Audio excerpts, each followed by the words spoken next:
সকলো মানুহৰে কিছুমান নিজৰ নিজৰ ইচ্ছা থাকে।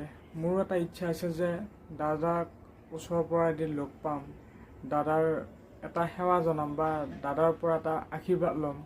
কিন্তু সেই সপোন হয়তো আৰু কেতিয়াও পূৰণ নহ'ব, কাৰণ সমগ্ৰ অসমৰ তথা ভাৰতৰ জনগণে এতিয়া বৰ্তমান চক হৈ আছে যে সেই নিউজটো সঁচা নে মিছা এতিয়াও মানে বহুত মানুহ বিশ্বাস কৰিব পৰা নাই।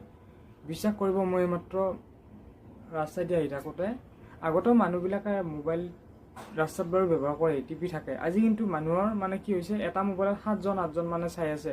কি বা হৈছে মই তেতিয়ালৈকে গম পোৱা নাছিলোঁ। তেতিয়া মানে ভাবিছিলোঁ কি বা আজি মানে পৰিৱেশটো বেলেগ লাগিছে। মানে এটা মোবাইলত জুম বান্ধি সকলোৱে চাই আছে, কি বা চাই আছে নাজানো। এতিয়া আহি পেলাই গম পাইছোঁ যে সেই হয়তো গোটেই বৰ্তমান টিভি নিউজ চেনেলত সেই দাদাৰ নিউজটোৱে বিয়পি পৰিছে আৰু বিশ্বাসো কৰিব পৰা নাই।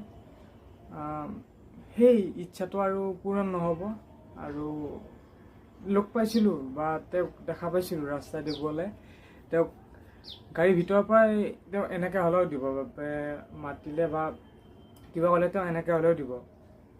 কিন্তু আৰু কি হ'ব, আৰু মানুহৰ মৰণ কেতিয়া কেনেকৈ কি কোনো যিহেতু গমেই নাপায়।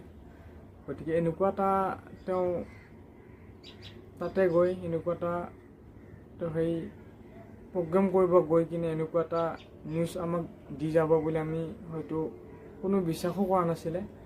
গতিকে সেয়া এটা ইচ্ছা আছিল, কিন্তু সেই ইচ্ছাটো আৰু কেতিয়াও পূৰণ নহ'ব। বাকী তেওঁৰ যিখিনি সৃষ্টি আছিলে, হয়তো তেওঁৰ দৰে আৰু দ্বিতীয়জন অহাটো কথা বাদেই দিয়ক, তেওঁৰ নিচিনা আৰু এজন পোৱাটো আমি নাপাম। আমাৰ কাৰণে হয়তো বহুত এটি দুখৰ বিষয়। বাকী তেওঁক ইয়াৰ পৰাই প্ৰাৰ্থনা কৰিছোঁ যে তেওঁৰ আত্মাই শান্তি পাওক। বাকী সকলোৱে হয়তো এই নিউজটোৰ কাৰণে কি ক'ম আৰু, বাকী আকৌ এবাৰ তেওঁ আত্মাই যাতে শান্তি পায়, তাৰ কাৰণে ঈশ্বৰৰ ওচৰত প্ৰাৰ্থনা কৰিলোঁ। দাদা, তুমি য'তে থাকা শান্তিত থাকা। We love you.